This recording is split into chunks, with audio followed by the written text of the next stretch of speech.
মু তো জানতা তোদিকে দাদার সাহসটা আনছে, কিন্তু এবারতে প্রথম বুঝতেটা পারলাম যে কতটা ভীতু। এ বাবা, এই কথাটা মানছি না, আমাদের দাদাভাই ভীতু। ওই সেদিন যখন আমি অগ্নি পরীক্ষা দিচ্ছিলাম তখন আমাকে ভীতু মনে হচ্ছিল। মনটা তো আমার ঠিকই ভয়টা ছিল। কখনো না, আমি একদম ভয় পাইনি। হ্যাঁ, আমি শুধু একবার একজনের সঙ্গে দেখা করতে চাইছিলাম, ব্যাস। এই কথাগুলো এখন থাক নড়ছি বাবু, যেটা হইন যেছে সেটা হইন যেছে।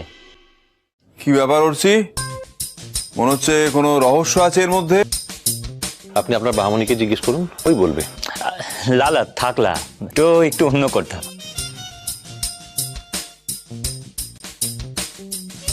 তুমি বলতে দিচ্ছ না কেন? শুনলে খুব মজা পাবে। বাহা তুমি বলো তো।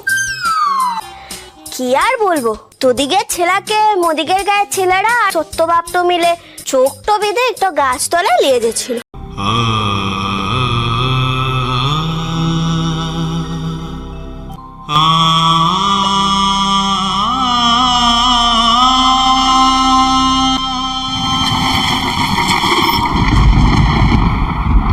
এই যে বাহা হেঁটে যাচ্ছে, শান্ত পায়ে, ধীর স্থির ভাবে। স্থিরতা তাকে মানায় না। রঙের উল্লাসে চঞ্চল করে দেবো ওকে আমি। আর কোনো মিসআন্ডারস্ট্যান্ডিং নয়, আর কোনো বিষাদ নয়। এবার আনন্দ, শুধুই রঙে রঙে রঙিন হওয়া আনন্দ।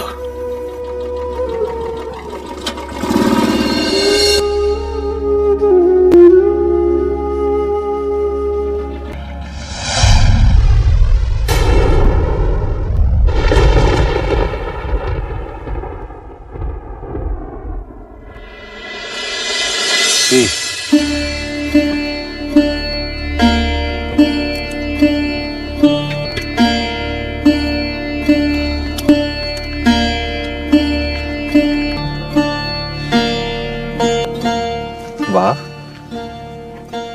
তো আমারই তো আসার কথা। এতটা পথ মোটরসাইকেলটা করে তুই এলি, তোর শরীরটা দুর্বল আনছে। তুমি তো বাধ্য করলে আসতে। মু বাধ্যটা করলাম?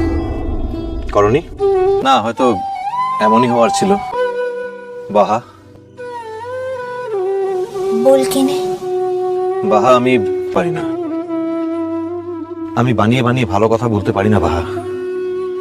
যদি পারতাম তাহলে আমাদের মধ্যে কোনোদিনও মিসআন্ডারস্ট্যান্ডিং হতো না, সবকিছু অনেক সহজ হতো।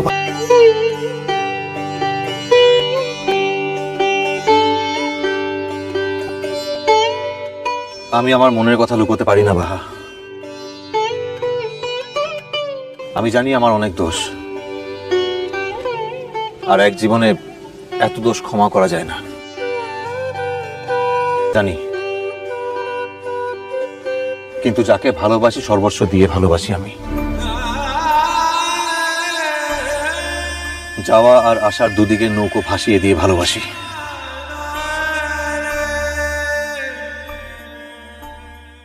তুমি কি চাও বলো তো? কোন ব্যাপারটা? বুঝতে চাইছো না, না বুঝতে পারছো না? কোনটা? বুঝতে পারছি না। আর মু যেটা চেয়েছি সকল সময় থেকে সেটা পেয়েছি হচ্ছে বাবু। বাজে কথা বাদ দাও, কাজের কথা বলো। তুমি মনের বাড়ি কেন গিয়েছিলে? মু যে দিদিমণির ঘরটাতে যাবো, মু তো সেটা তো আগতেই বলেছিলাম। তুই যদি ভুলেটো যাস তাহলে তো মোর কিছু করার নাই। তুমি কিন্তু এবার যথেষ্ট বাড়াবাড়ি করছো বাহা। আর তোমার প্রকাশ সেদিন আমাদের বাড়িতে এসে সকলে যথেষ্ট হেড ডাউন করে গেছে। এইভাবে হলে তো চলাই মুশকিল। আর আমাদের বাড়িটা অন্য যাই হোক না কেন, চিড়িয়াখানা নয় যে যখন খুশি তার মতো কাজ করে চলে যাবে, আমরা চুপচাপ মেনে নেব। আমি কি নড়ছি বাবু? এই কথাটা উঠছে কিসের লিগে? এই কথাটা কিন্তু আমি বুঝতেটা পারলাম না। কিন্তু তা বাদে তো মুখে মোর প্রকাশটা বললি কিসের লিগে? মোর প্রকাশটা মানেটা কি? মনে হচ্ছে তুমি জানো না। জানিক, কিন্তু প্রকাশের সঙ্গে তো মোর একার সম্পর্কটা না। ও অনলাইনটা করেছে, তোরা সকলে মিলে ওকে শাসনটা করেছিস। ও তো তার লিগে বাধাটা দিলাই, তাহলে প্রকাশ মোর ইকার হয়ে গেল কি করে? তুই এই কথাটা কিসের লিগে বললি যে তুই? বাহা, দুটো ভালোবাসা কি কখনো এক হতে পারে? অনেক রকম ভালোবাসা আছে, কিন্তু প্রত্যেক ভালোবাসা একে অপরের থেকে অনেক রকম ভাবে আলাদা। সবাইকে একই করতে ফেলো না বাহা। আর তুমি এটা কেন জানো না বা কেন এটা বিশ্বাস করো না যে আজকে আমার এই ফিরে আসাটা আমার প্রাণের দায়ে ফিরে? প্রাণের দায়? হ্যাঁ, প্রাণ হইতো আর কি। আজকে ফিরে না এলে আমি প্রাণে বাঁচতে পারতাম, তাহলে এটা প্রাণের দায়ে ফেরানো।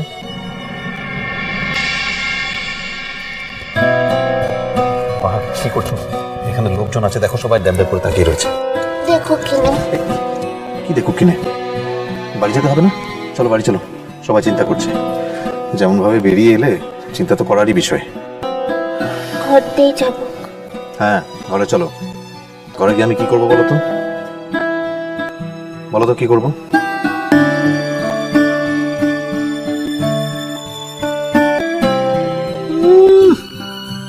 মেয়ের শখ তো কম নয়, দেখো তো।